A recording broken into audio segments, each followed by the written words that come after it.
start this song.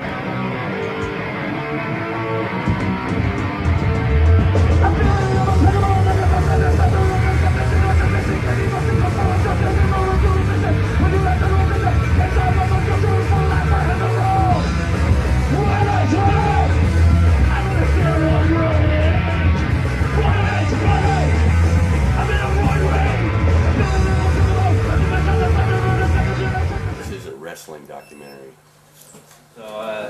So I guess you want to know about the days of back when I used to be Spike Liberty. People won't recognize me, although I know that the name Spike Liberty is pretty much known over the world around. But you know, I'm kind of a mild-mannered manager of a ferry factory here. I make these fucking ferries, and I'm looking at the old glory days here, looking at pictures of back when I was part of an outfit that ruled the world. Yeah, most people don't even recognize my voice. 'Cause I used to talk like this, brother! So I was Mucho Grande. I had a purple lame mask and like a black tights thing. And then one day I was just outside staring at the sky and the clouds parted. And the Lord's finger came down and touched me on my forehead. He said, you are major discipline. So off I went to get my gay bondage and armed services attire together. And it was pretty slick. You know, it always goes over well when I can say that I wore fishnets on my arms and legs. As of right now, let's see. I work at the ferry factory. I paint ferries. I paint grocery store signs. I used to tattoo. Take care of my kid. Teach her wrestling. I do a lot of pile driving. My life was actually kind of boring as far as that goes at this point. Not nearly quite as bitter as Bill's is, but still quite boring. People love Foreign Object, rolled around, very, very famous, very popular. The world's leading sports entertainment punk rock band. There's nothing else ever like it before in the world of wrestling or punk rock, and I don't think there ever will be again. There's Anarchy and good old Roddy Piper. That was quite a night. It was a real honor for Piper to have us play at his party. He didn't have a lot of people show up for his party. I think the world had pretty much figured out that Roddy Piper was a washed-up has-been, and well, we didn't invite too many Foreign Object people. Otherwise, you know, the place would have been packed. We had a lot of great experiences during the years that we were on top of the world of professional punk rock wrestling. We did a lot of good dates up in the San Francisco area.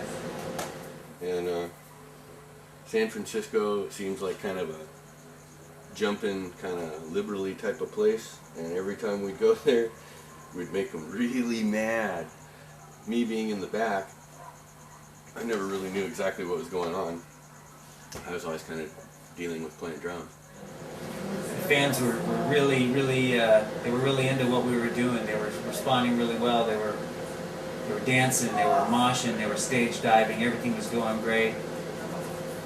And Anarchy said something to the audience that kind of just changed the whole feel of the evening. He got to a point where he said to the audience, "You know, the only thing about you people that's positive is HIV."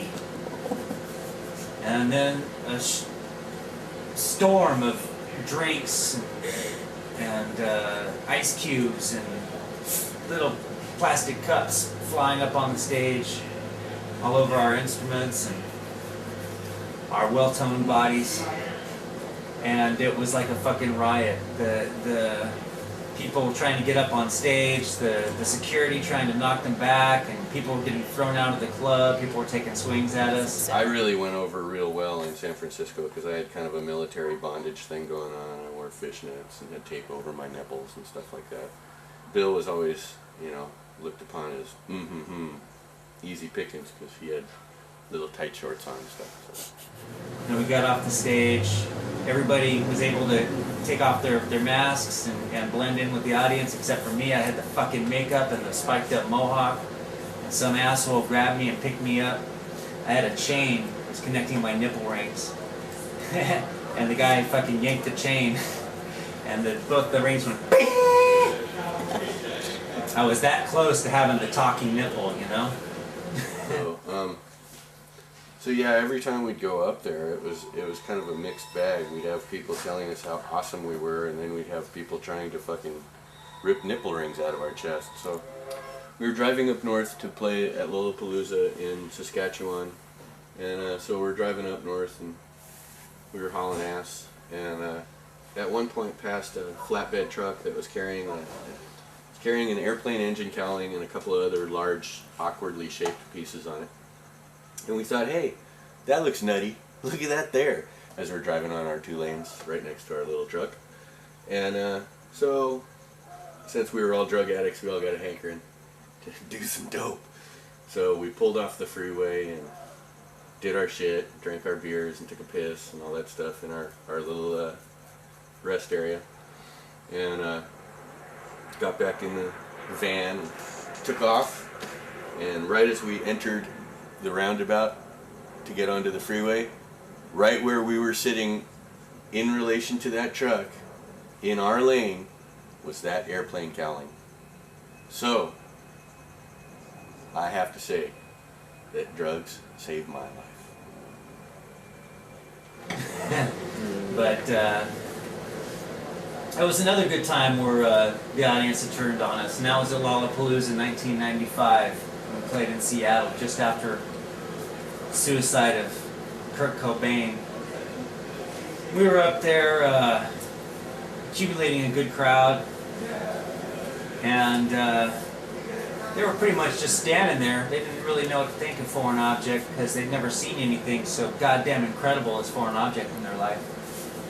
And they were standing there watching us, and Anarchy said to them, what the fuck is wrong with you people? You people you're like asleep. No, even worse, you're dead. What happened to you people? It looks like you bit on the same fucking bullet as that cocksucker Kurt Cobain. And the whole audience turned in one movement and walked away from us. And we played the rest of the show basically to about 4 people. That was our Lollapalooza 95 experience up in Seattle. You know, I don't know how much more. What the fuck else do you want to know about? I got a fucking I got a company to run here.